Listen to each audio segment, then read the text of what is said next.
Hello, beautiful souls, and welcome to my YouTube channel. Don't forget to hit that like and subscribe button so you can see when I'm going to be uploading my next video.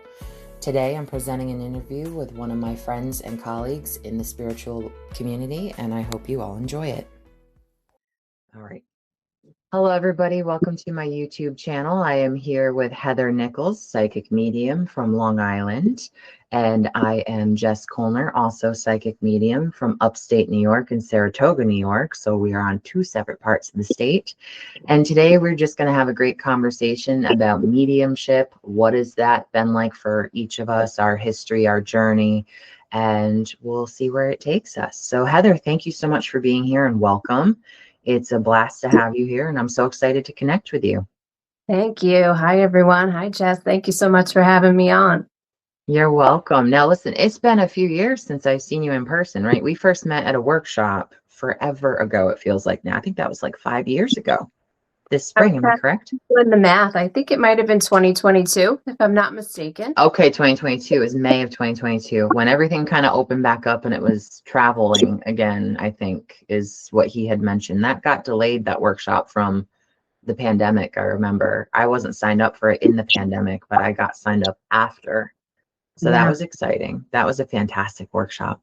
Oh, I loved that. That was such a wonderful weekend. And you stood out so much in that crowd because you were another working medium. There were a lot of people there who were learning and interested, and maybe they were incorporating in other areas of their work. But I distinctly remember you being another working medium Yeah. in the group, and it was nice to connect with you. Yeah, that was fantastic because I remember, I think I was the first person he asked, "What's your history?" on that first intro night. And I was like, and then the next few people weren't doing mediumship and they were like, uh-oh. And I'm like, what do you mean, uh-oh? I thought we're all on this level. And that's why I was like, oh, we are a mixed crowd. But it was so much fun. I met so many wonderful people that night and that weekend. And we got a chance to connect, which I think is wonderful. And here we are still connecting.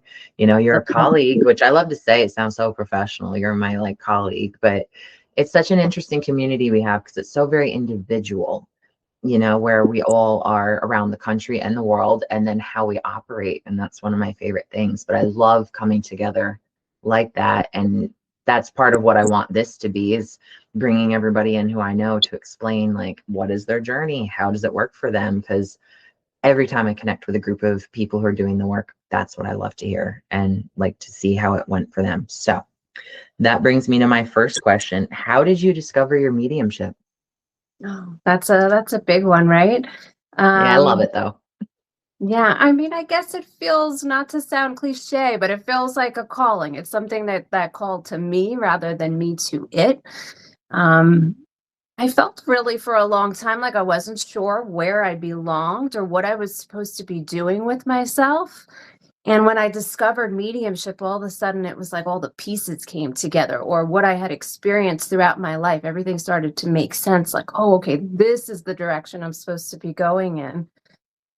Psychically, I've always had a sensitivity. I can't remember a time of my life not being highly in tune psychically, or, precognitive, those sort of things. I Mhm. was also an only child up until I was 7 years old. And lately, I've really been making a lot of connections with that because I think that allowed me to have a very active imagination.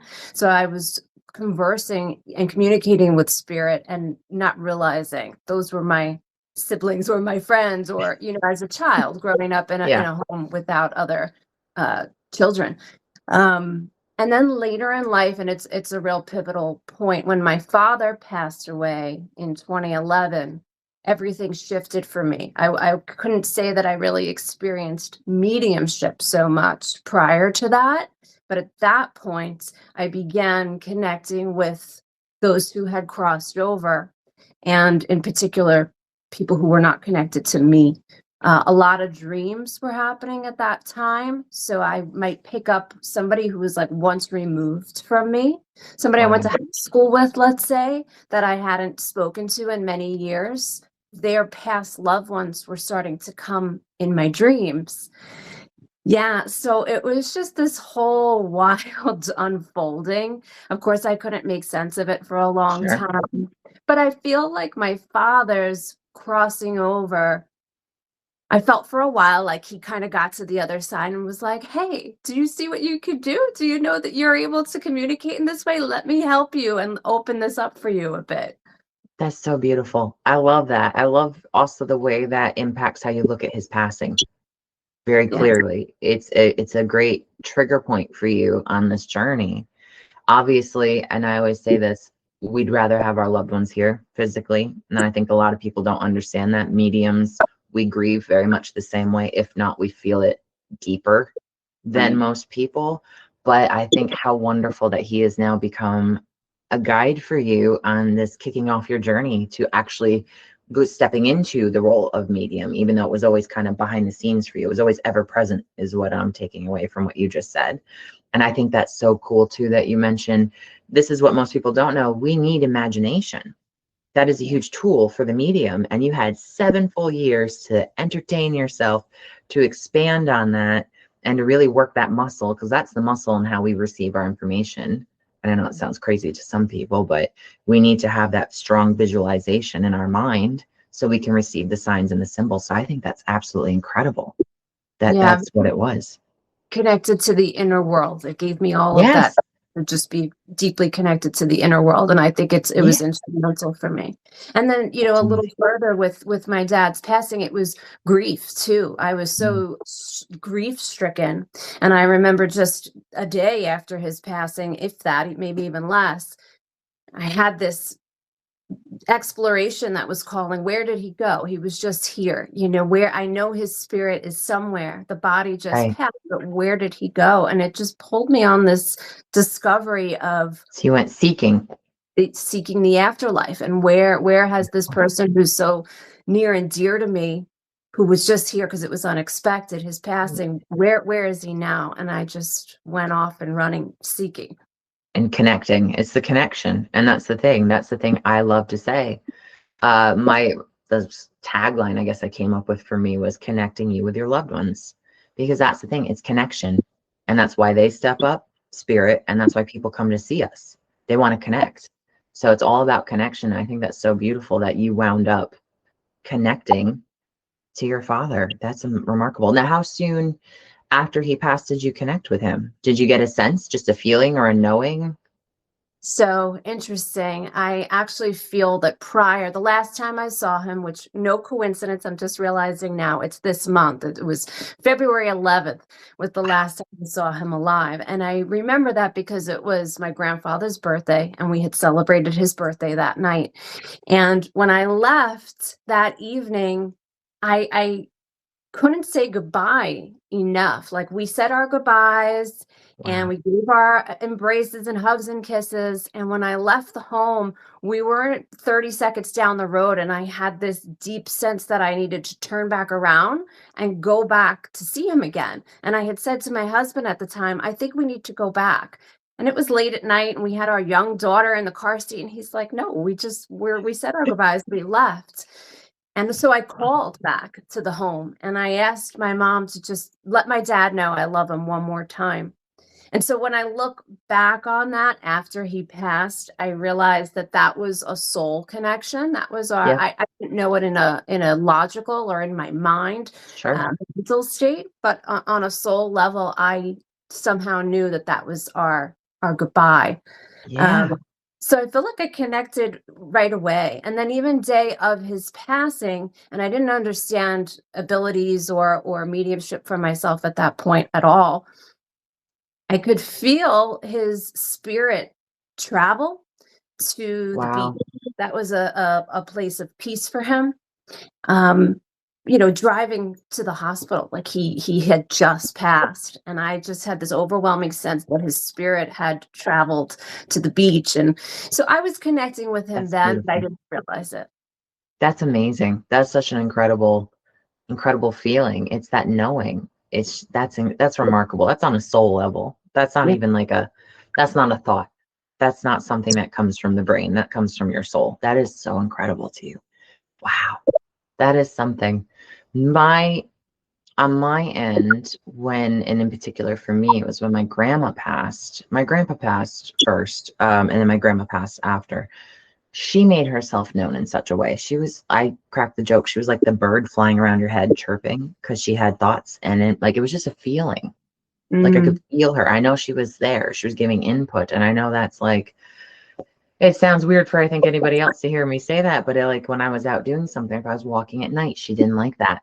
She never was a fan. All of a sudden I get this feeling like there's a bird chirping around my head. I'm like, I know it's you. I know it's Right. you. I'm walking. Let me walk.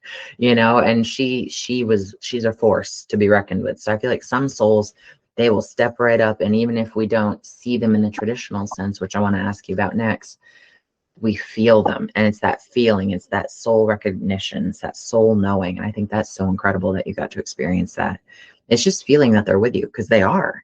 And that's the beautiful thing. It's a very thin veil. That's it in between us and them. And that's what I always want clients to leave with, that knowing. I love bringing through messages and validations, but I so desperately want them to be able to take away that what they sense. And sometimes it's quite subtle, like you're describing, right? Yep. But it's that knowing, and that we all have that connection. Yes. And I love it when, I don't know if you experience this, like, at the clients go, I never get a sign. Yes, you do. Yes, you do. You got the blinders on. You're so desperately seeking. Like, my grandfather comes through as a cardinal. He was not into birds at all when he was alive. I would have never pegged that to be a symbol from him, but that's the symbol I received from him. It's a classic symbol. A lot of people get that one. He also picks the bluebird because he was a very pragmatic man. So if he can't get me a cardinal, he comes in with a backup bird. And I love that for him. So that's, I wouldn't have thought to look for that. And that's the thing too about, I think, with the clients, sometimes just that feeling is your sign. Yeah. And I've had to explain that, like, that is a beautiful sign, first off, because you're recognizing it on a level that doesn't require your eyes. It's heart to heart, soul to soul connection. So that's beautiful. My next question. Oh, yes. Sorry, go ahead.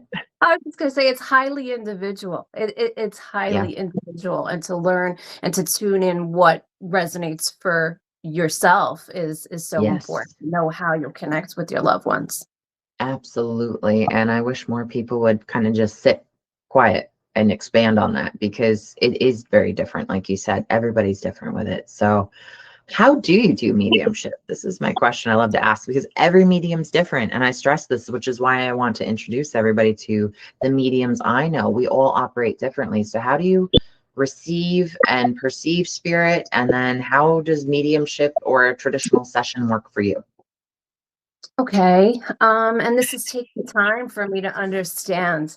Yeah. It really has. And I like the mechanics of it. And we've both studied with John Holland and Janet Havoc, which, by the way, just to go back to that for a moment, I was so fascinated, and I'm still fascinated how we had that time with her. I had not worked with her prior to that. And then she passed not long after that. And I'll just never get over that, because I feel like it was such a blessing to have that opportunity to train with her and to I study. completely, she passed 2 months later. Yes. I think it was 2.5 months later, she went in for open heart surgery, and that was it. And I was like, not the woman we just studied with, because I was looking forward to doing more work with her and studying with her. Right. That was remarkable. And that was the last time she taught, is what John said when I saw him after that. And I'm like, what an honor. Yes. And she had a remarkable story. Oh, she did. And you know what's so funny? I don't mean to go off topic at all. No, but it's fine. Someone just gave me one of her books, and they didn't know why they were drawn to give it to me. And I love it. The darkness. So I just started getting into it. Okay. I love that so much. And there's a lot there I didn't know about her and her story leading up to her mediumship. One of my favorite things is, she was a Catholic nun.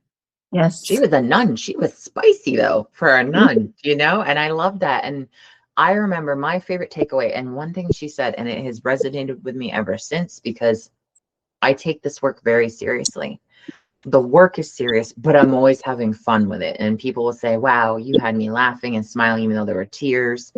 My goal is to obviously always enjoy what we do. And it gets very heavy. And I know that there can be very difficult readings.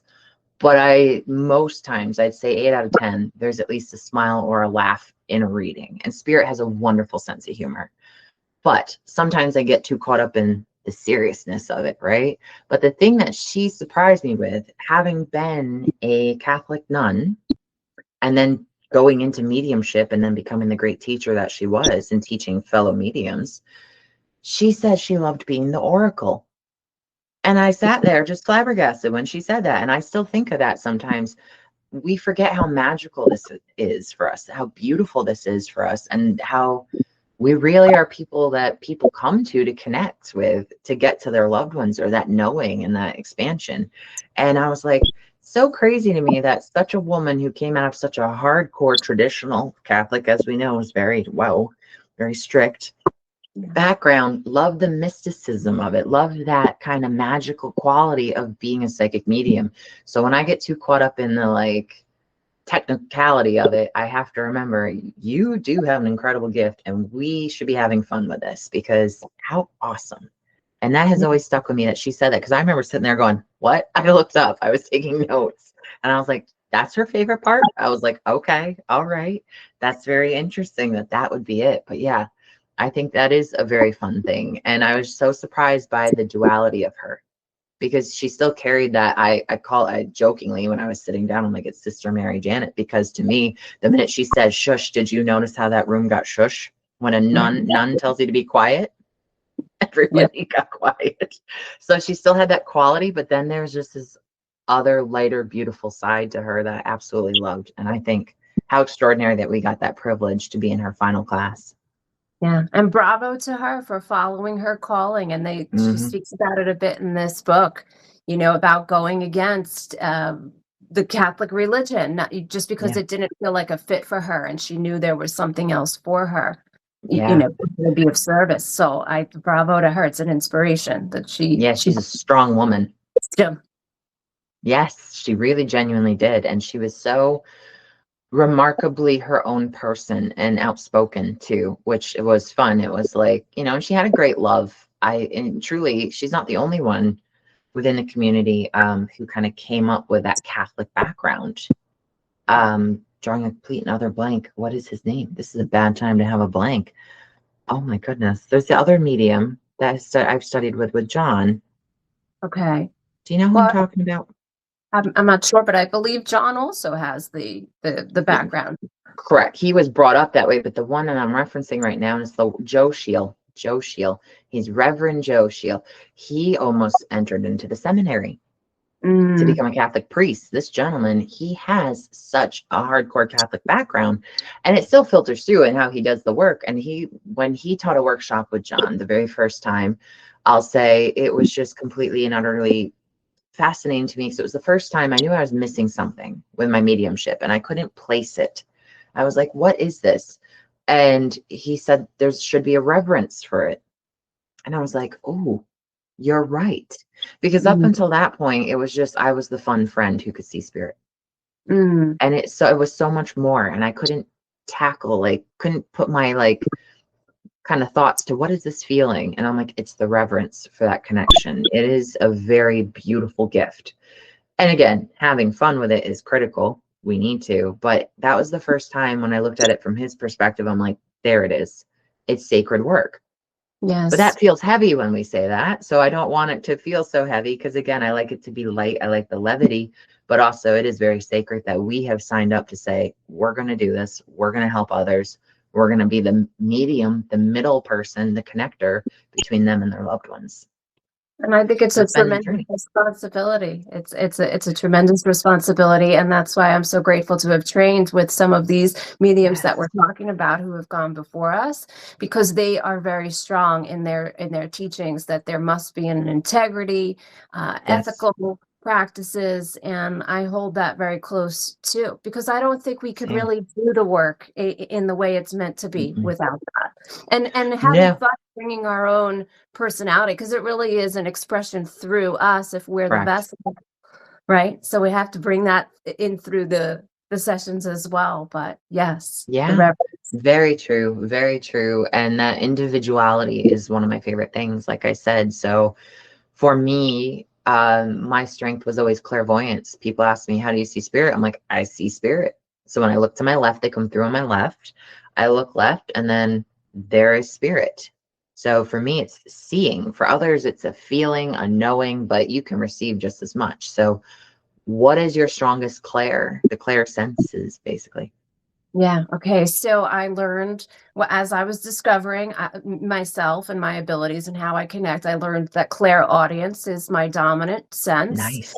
which makes a lot of sense to me too, because I'm a very sound attuned person. So music, I hear the lyrics, I hear that. I've always been that way. So when I Okay. realized that the clairaudience was dominant for me connecting spiritually, it made a lot of sense because like creatively or in those ways, I've always had that. So clairaudience first, and then clairvoyant would be my second. But I don't typically see spirit outside of my mind's eye. It's Okay. usually Yep. It within my is the mind mind's eye. eye.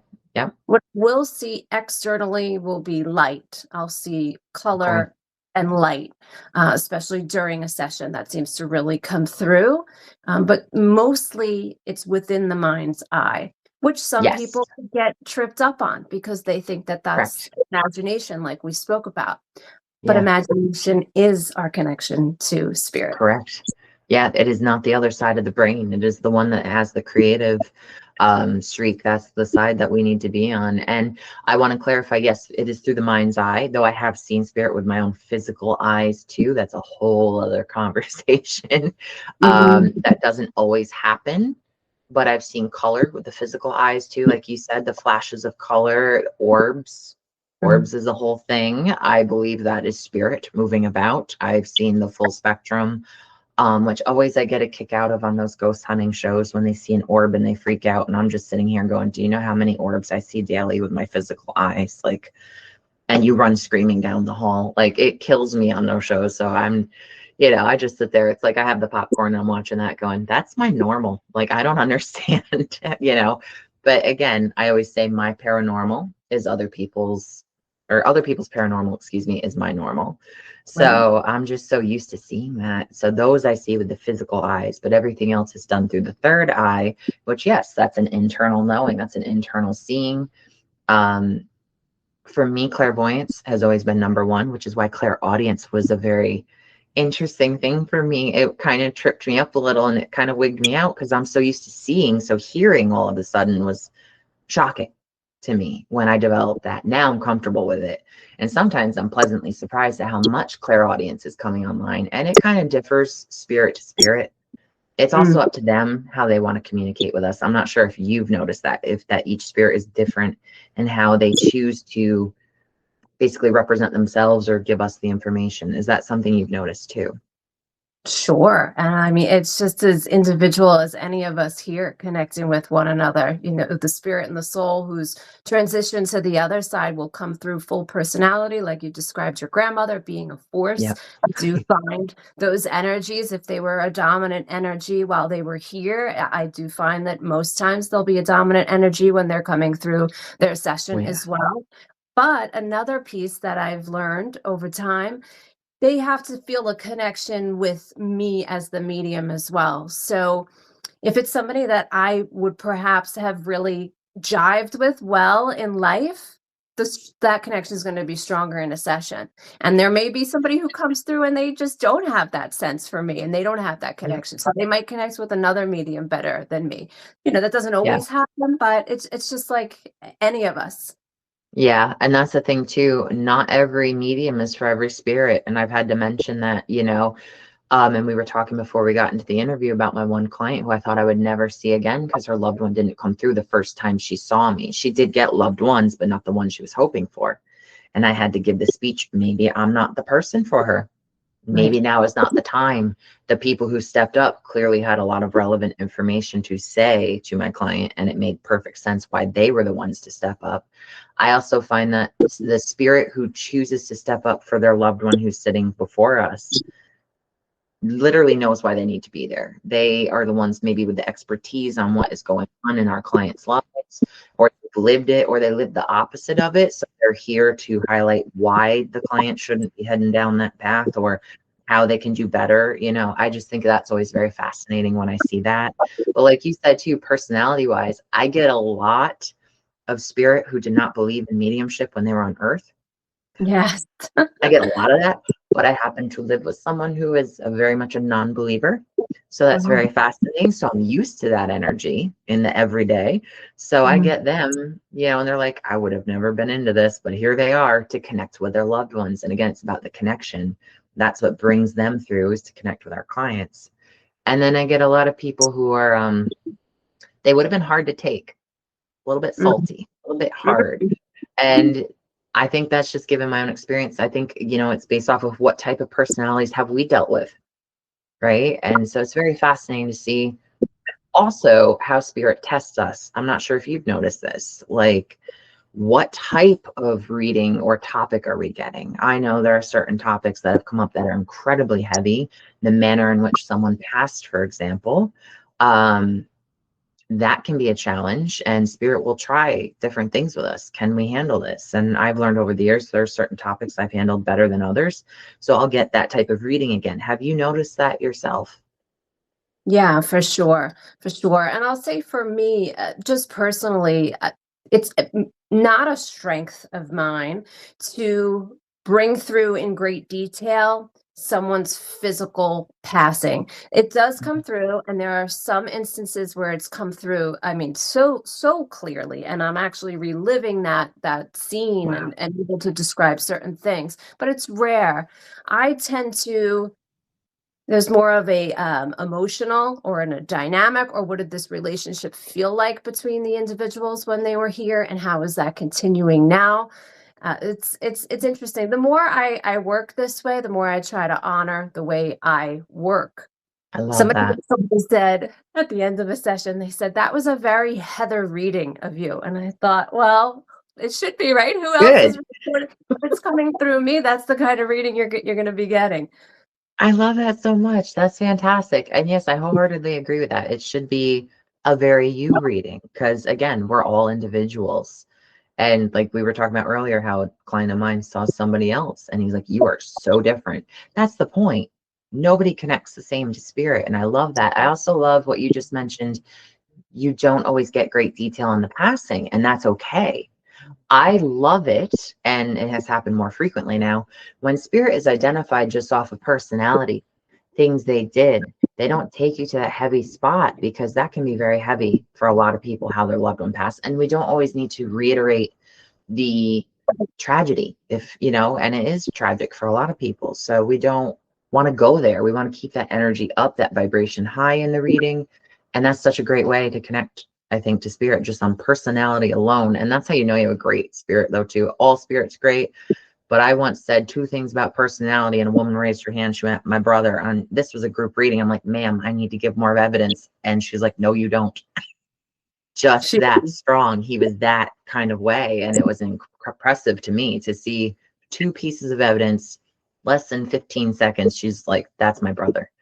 And right. that's a wonderful way to connect. Like, I didn't have to say his passing was tragic or unexpected, or here's what happened. So I prefer that.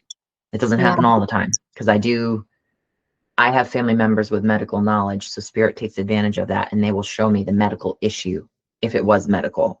So that is something that comes up, but maybe that needs to happen so people understand what they were really going through. I don't know. Yeah. They use everything.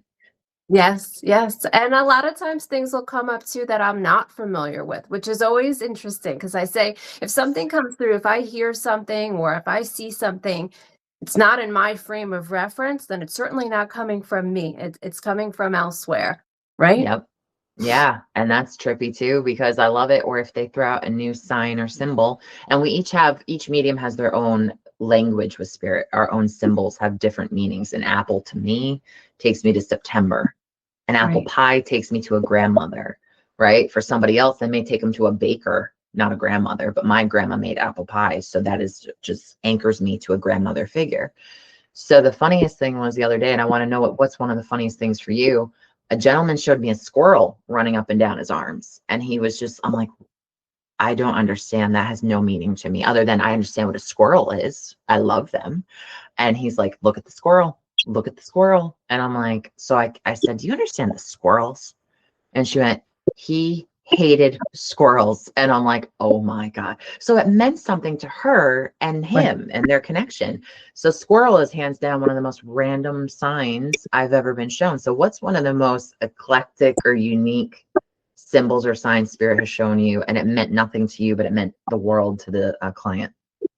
Oh goodness, I wish I could think of something great to share, but it happens all the time. I mean, I've Yeah. learned to just give what you receive, because it may Yeah. not mean something to you, and it may very well mean something to the client, and they'll understand what it is. So I just share everything. You just spit it out. Yeah. And that's why I just said squirrel. And I Yeah. know I was like, this is going to sound crazy, because up to that point, everything he had shown me was something in my dictionary of communication for spirit. So I was able to say X, Y, Z. And she's like, yes, yes, yes. And then I was like, I felt like I tripped up, but I'm like, let me just say it. Let me just say it. And the reaction was hilarious. And we all got a great laugh. And he was laughing very hard at that, because they were the bane of his existence, apparently, with his garden and his flowers, squirrels. So he got a laugh out of us. And I love that. I love Spirit's sense of humor too. I'm not sure Yeah. if you've noticed that. They are remarkably funny. And I Yes. think that more people need to be aware of that too. Yeah. Yeah. They do. They have a great sense of humor, especially if that's who they were while they were here. Yes. Another thing that they like to do, I'm thinking of this too. A lot of times they'll bring up something, a conversation that the client just Mhm. had. So let's say it was squirrel, or they might say, "Oh my gosh, I was just having this conversation about a squirrel on the way here," or "We were just talking about that." And I just find that to be like a double Yes. sign. And the loved one's way of saying, "Hey, I'm here, I'm present, because I'm aware of that Yes. conversation that you just had." Yeah, I can't tell you how many times people, if I do like I do the monthly spirit circles, if they're like, we were just talking about this at dinner. I'm like, it's crazy. It's like they were there. And Right. that's their point. I said the point isn't even about the conversation sometimes. It's just them highlighting, I'm with you, and not when you're just sitting before a professional to connect to me. I'm witnessing the random Tuesday night dinner. It's not just the birthday, the anniversary, the holidays. Like that's what I love highlighting to people, is that they are with you in the most, ordinary moments. It's not just those special big occasions when you hope they're there. Trust me, they're with you at your morning tea, when you're doing your cooking, your dishes, your TV watching. That's one of my favorite things Spirit showed me, was him sitting next to his wife still watching Wheel of Fortune every night. That didn't change for him. He doesn't miss it. And I think that's hilarious, because, there's not TV that I'm aware of over on the other side, but he's coming back, chilling out, watching that with his wife, going, I'm still sitting next to you. Like that never stopped for him. And she felt him, and she thought she was losing her mind. I'm like, no, you're not. Because he shows me watching Wheel of Fortune. So, and that's just a random 7 o'clock every night, right? So I love that so much. I love that they highlight that, which is a thing too. And I know you were mentioning how you want your clients to know they can connect to spirit. They don't need us. And I know I've always said that, and that sounds bad for business. I'm saying that once, and people clutch the pearls, they're like, that's awful for you to say. I said, no, it's not. It's honest. I would rather you know that you can connect to your loved ones in spirit without the use of a medium. You could do it on your own.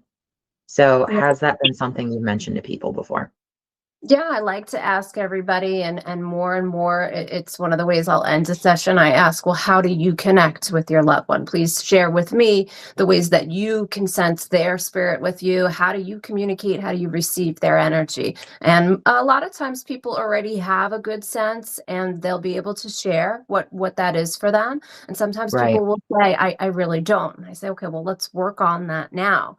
Let's open Yes. that, because you want to recognize that for yourself. It's lovely to sit in sessions, and I absolutely love and treasure what I Yeah. do, being able to do that for people. But I want them to know that they have that access at all Yeah. times, Hmm. and Yeah. And have that's a big thing. for you, because it's individual for each of It us. is.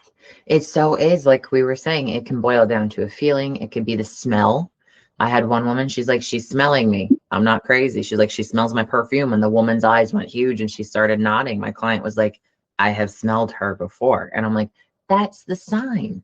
I need you to recognize, just because it's not the cardinal doing the flyby, that's your sign. And that's individual to her, because you're smelling her actual perfume, which was not a very common perfume, I'd like to point out. It wasn't something, when I smelled it, I'm like, this is not normal. This is not something I smell in the regular.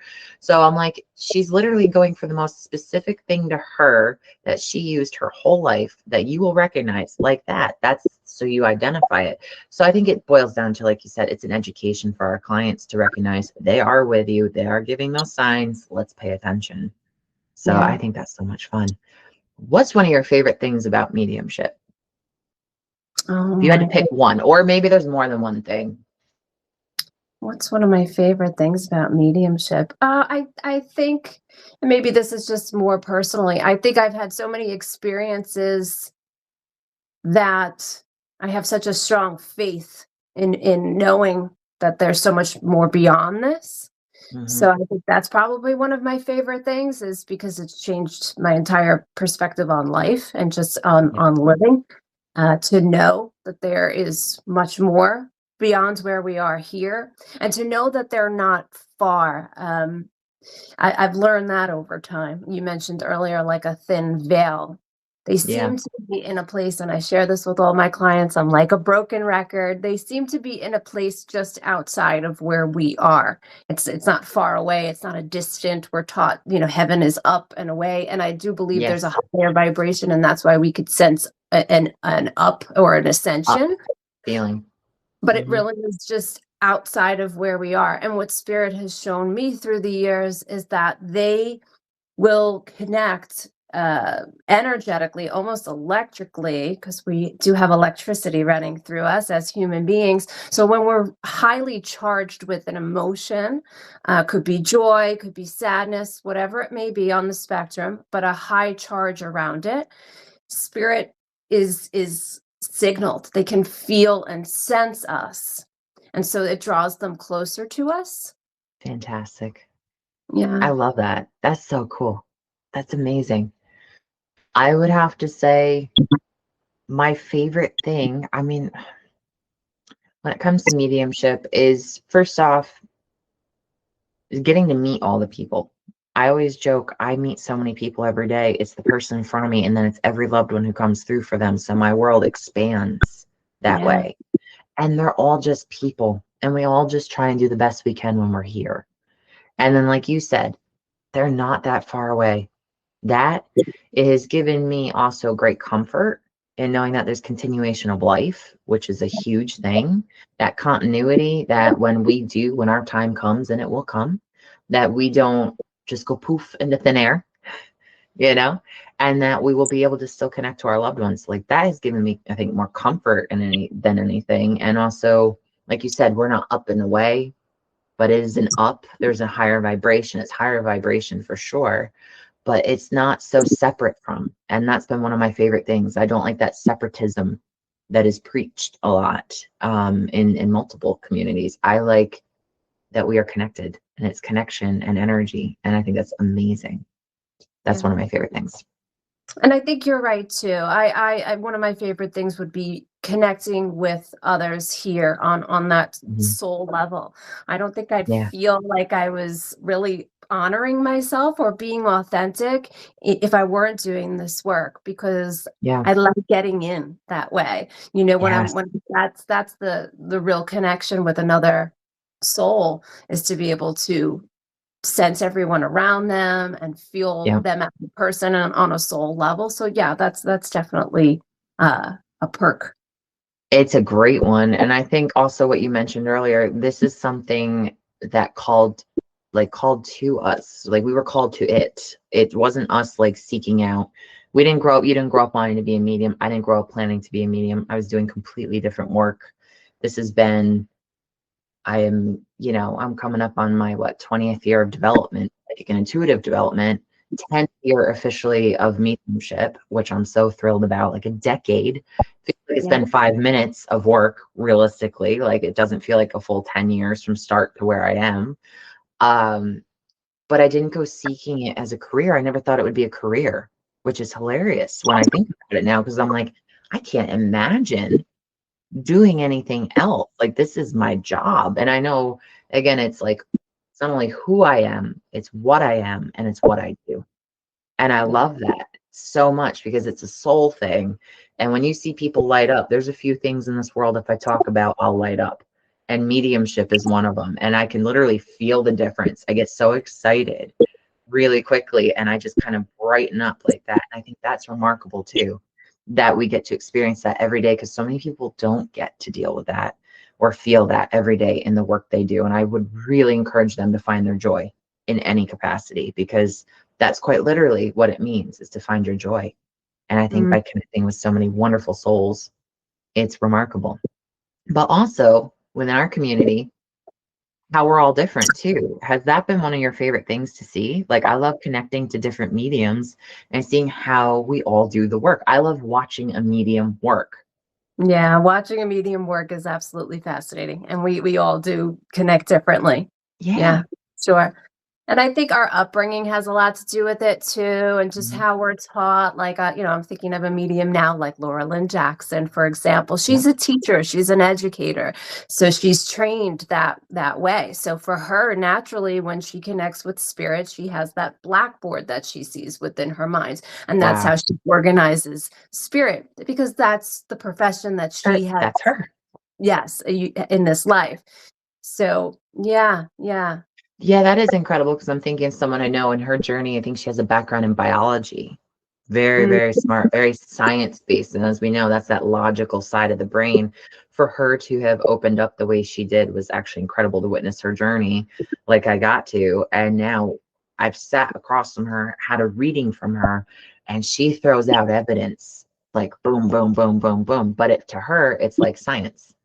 It's right. just very, and I'm like, my jaw. Like, I couldn't believe everything she was throwing at me. Whereas I'm more about the feeling and the, like that kind of creative vibe. That's more my vibe. That's always been my vibe in the background, no matter what work I was doing. So spirit gets really crafty with how they choose to come through. And like you said, you go through the personality, and I bring through personality. I'll talk about what they look like, how their attitude was. Apparently, I'm big on attitude, but and personality, but it's like so fascinating. And it's a treat anytime I can see a medium work, because it's a blast to feel the energy.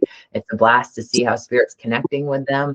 And I just love it. I love how we're so different. And I think that's the cool thing, why it's important to, as a medium, study with more than one teacher, which we've all heard in class, because everybody can offer us something new. But then as the client, to go see more than one medium, not because you need to, but because it's kind of cool to see how spirit will connect differently. Yes, yes. It's And fascinating. I their love it. personality as well, because we're connecting, and it's a channel, really becoming like Hmm. a channel. So their style of communication also coming Yes. through. If they're more of a science based or a fact or a black and white, a lot of times that will come through in that way as Oh, well. yeah. That does frequently. I love that. Now, I have to mention, you mentioned your upbringing. How did your family deal with this as you developed, and how does your family presently deal with you as medium? And I don't mean to say deal with, but like, how do they handle that? What is that like for them? Like I said, I live with a non-believer. That being said, I've got some family that's into it. My friends are all fascinated by it, but not all of them have a concept of it. But they're like, cool, like, I'm just that girl who talks to spirit. So how is it for your family? How was it, I guess, growing up? How is it now? And yeah. Okay, yeah, thank you. So, again, growing up, like the first 7 years as an only child, I spent a lot of time on my own or just with a lot of adults. I didn't grow Mm, up in a home that enforced any particular religion or faith, but I okay. came to that very early on my own. I've always had a connection to something Yeah. larger, bigger, and spirit, and knew that there was something beyond me. And I find that fascinating because it wasn't instilled upon me at all. Mm, So I came to it on my own. I am blessed that I have come from a family of like free thinkers, I could say. So nobody's ever stifled me. Thank goodness. I'm so grateful. Nobody ever said, "Hey, I think you're crazy. I think you're making all this up. It's all in your head." That's never been my experience, and I'm blessed, because had it been, I'm not sure. And again, back to like Janet and yeah. Havoc, to really go against the grain and follow Yeah. her inner calling and her inner knowing. I just find that so inspiring. Um, I will say to my husband at the time, when my abilities were really opening up, and I'm trying to make sense of what's going on, because it was kind of a dual. I had lost my dad, like I mentioned, and I was heavily grief stricken. So that did send me on a journey of seeking. But the mediumship part of it came to me. I wasn't seeking mediumship. I was just trying to Right. understand where did he go from here. But I believe that was my higher soul starting to awaken and say, you have a knowing. You have Mhm. this connection to know that he has crossed over to somewhere just beyond here. So the support of my husband at the time was really critical, because I was having these just phenomenon was occurring daily for me, and I couldn't make sense of it, and I felt like I was losing my mind and I was going crazy. But he was Yep. a sounding board for me, and he never discouraged me. He was right there for it, and he was encouraging of what I was experiencing. Tremendously grateful for that, because I don't think I'd have gone to where I am now had he shut me down on that. And then my family as well. I run a home office. I have an office in the home, so it's welcome. It's Beautiful. not something that's asked that I don't do this here, or so I'm very grateful to that as well. I have 2 teenagers, which is interesting because they've grown up now with me doing this work. I would say that my son is more of a natural spiritual being. He doesn't Yeah. poo-poo it, or my daughter is a little Nice. more of a logical left brain Interesting. thinker. Meanwhile, she's got her own abilities, and sometimes she's a little frightened of them, and I say, you don't have to be scared of them. Just open yourself to it and know that you're protected on your own terms and on your own timeline. But she will, sometimes, like, oh, if we're in an appointment, let's say, this happens frequently. She goes for infusions every 8 weeks, my daughter. So we might spend like 2 hours in the hospital, or so there's always different nurses and people coming in. And sometimes if I really make a connection with someone, I'm not reading, because I'll never read for somebody without Sure. consent, without permission. But just that natural connection kind of opens that doorway. And I know that they would be a really good read. I know that we would have a great reading because we've already have a connection. So my daughter will say, Mom, stop reading her. I said, I'm not reading her. We're just connecting. But if we were in a reading, it would be a great reading because I could feel it already. So she's aware of it. She can really sense it, basically. Your Yeah, daughter. she's highly skeptical. Well, I think there has to be a healthy dose of skepticism. Like you said, you thought you were losing your mind. First time clairaudience came online for me, I thought, this is it. I've gone off the deep end, and I'll never forget that. And that's, I think, thankfully, it's a healthy pause for us, right? Where we go, is this really happening? Like, there has to be that healthy dose of questioning. And then there also has to be that beautiful let go and trust. And I think that's remarkable too. But I love how much support you've had. I love how you clearly naturally just migrated towards your spirituality. And I think that's remarkable because it wasn't pushed on you. I too did not have religion pushed on me, but I did spend a lot of time at church, which was Catholic church with my grandparents. They were heavily involved. I didn't go through the confirmation or any of that. We were not required, but I spent time there. So I had an appreciation for it. And I loved, when I look back now from my position, I love that energy, the feeling of sitting in there, because it's higher vibration in the church. Oh, yeah. And I didn't realize it at the time. Going back as I started to open up, where the people pray in this one spot in the church, wow. The Yeah. feeling in that corner is remarkably, I get chills right now when I think about it. And that's what I call a direct hit. It's just so beautiful, but it was never forced on me. So I never really felt that organized religion matched for me. But I always felt, like you said, there's more. There's Yeah. something else. And I was conversing all the time up to about the age of 5 with spirit. So I cut off, I blocked, though. We have a different kind of trajectory because I was freaking out the adults around me and I could sense their fear. I didn't know that's what it was happening. So I shut down from the age of 5 to 17 on communication. I'm curious to see what would have happened if I just kept all the time with spirit. So there was that 12-year window of me just being like, nope. And I'll never forget the day I went and told my spirit guide who I was talking to, I can't talk to you anymore. It's a very sad day when I think back to it, but then I reopened up to it because we moved into a very active house, and that got me comfortable again with seeing things, hearing things, and experiencing things. And then I started to just get a curiosity for, what is this?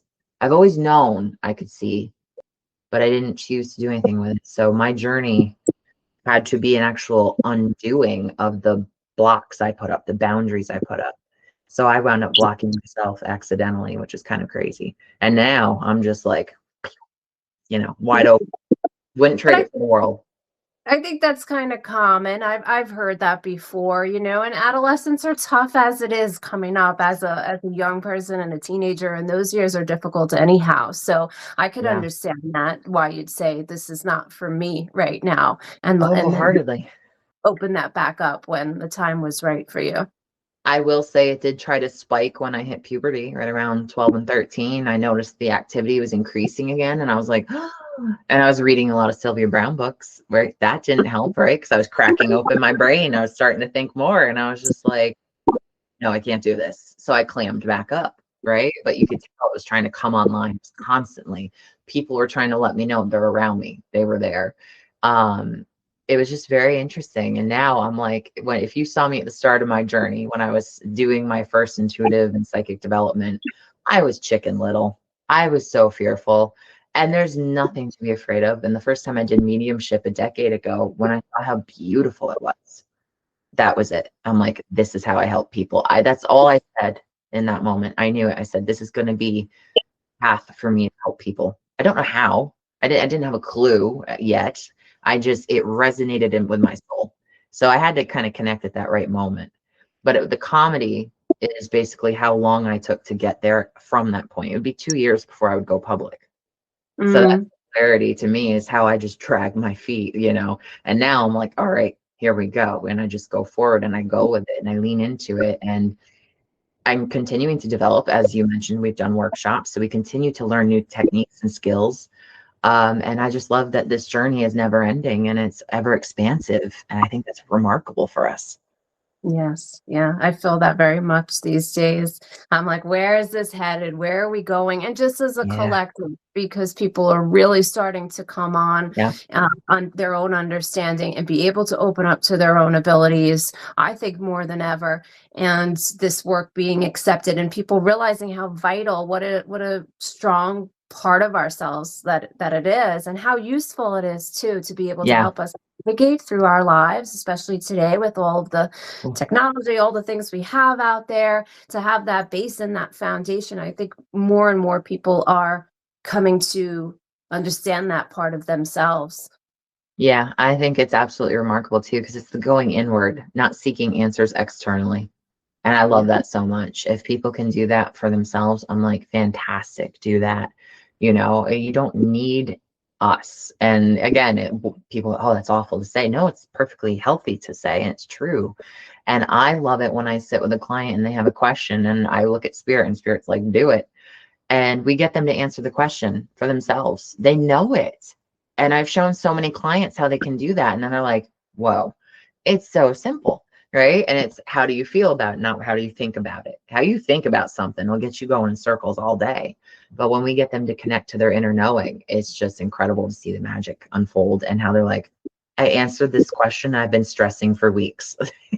So it does take that edge off when you just follow and you relax and you lean into the flow. And I think that's really remarkable. I love that for us. And I love that we get to help people do that too. So I guess I'll say my final question. What's your favorite thing you've ever either witnessed with spirit or that spirit has ever given as a piece of advice? Oh, goodness. That's so I know hard. it's a good question. I mean, Or if there's one specific thing that you enjoy the most, I guess. So I'll just give you, I guess, something that's coming to mind. There's so many. I mean, we could write books and books We could. on all of these experiences, truly. I'm surprised every day, just every day by something. Just a day or so ago, I was looking for some documents. I was looking for files, and I ended up coming across something that I had written. It was a dream visitation that I had about 7 or 8 years ago, and I like to write them down. so that I have them for reasons just like this. And so I could go back and reference and remember. Nice. So I accidentally come across this note that I had wrote 7, 8 years ago about a dream visitation. And it was a good friend of mine's mother who had come through. So I'm rereading this, going back into it, and I feel like, okay, this needs to be shared with her. And I always tune in that way. And I learned that over time too. I don't want to share something even with someone personal in my life unless I know that they're in the right space to receive. So I did tune in, and it's, yes, this should be shared. And then I ask my friend if she's open and would like to receive.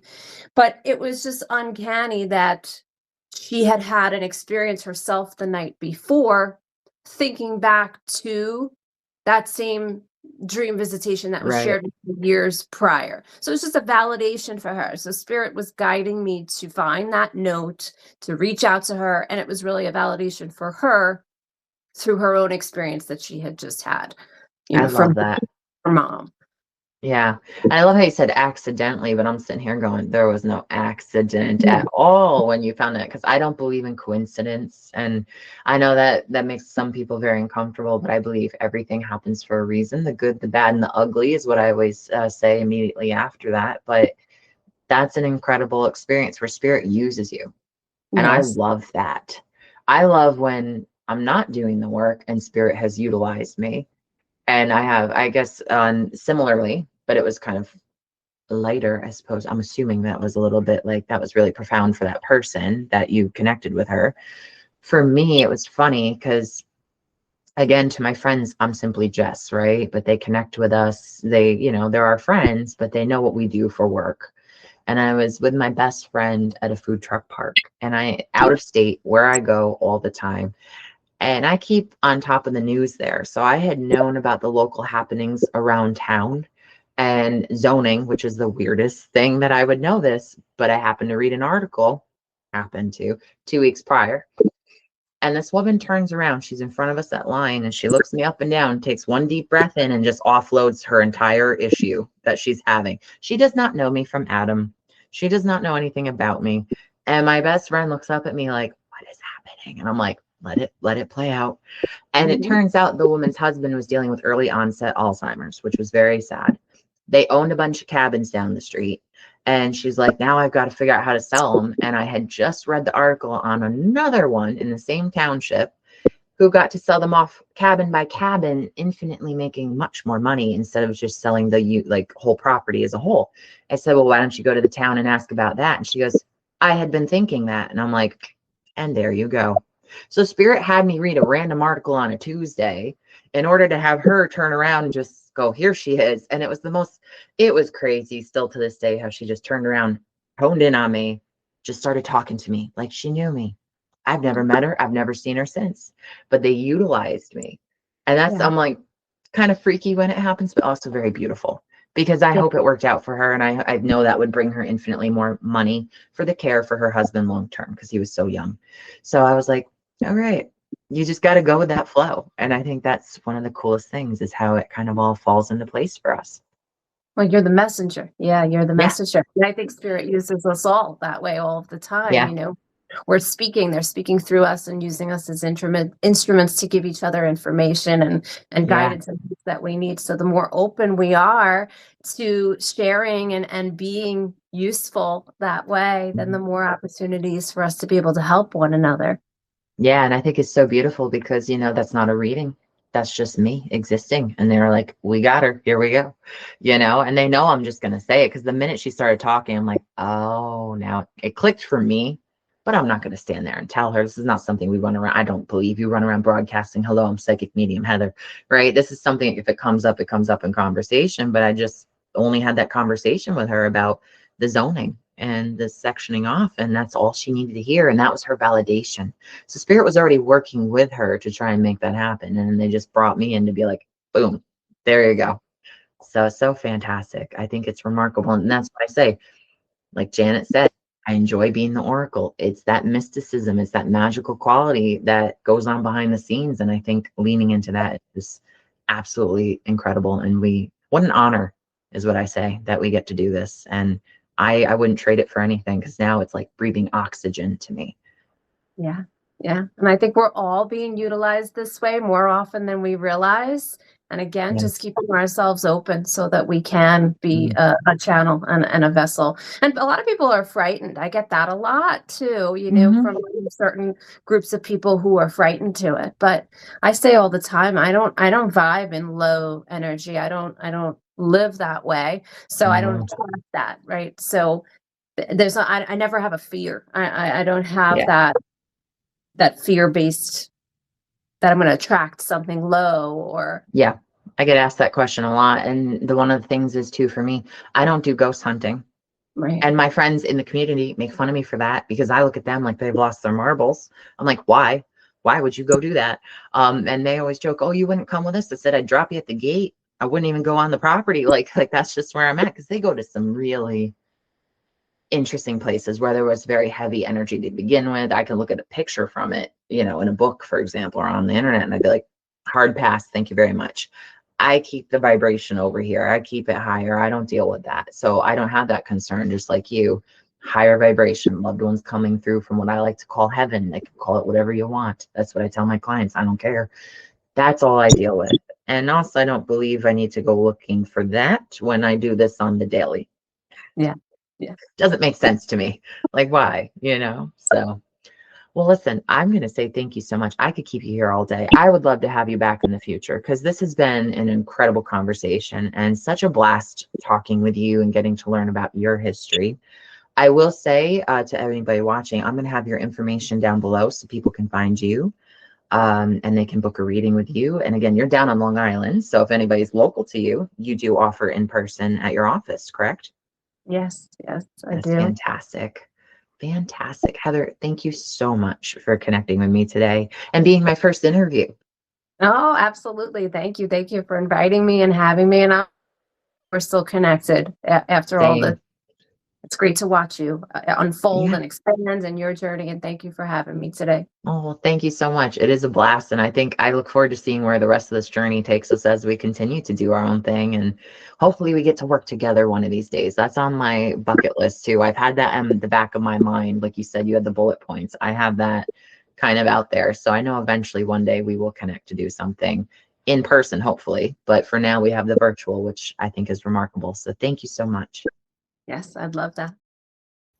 Thank you for watching, beautiful souls. I hope you enjoyed this as much as I did. Don't forget to hit that like and subscribe button so you can be in touch for when my next video is uploaded with one of my friends in the future. I hope you all have a beautiful day.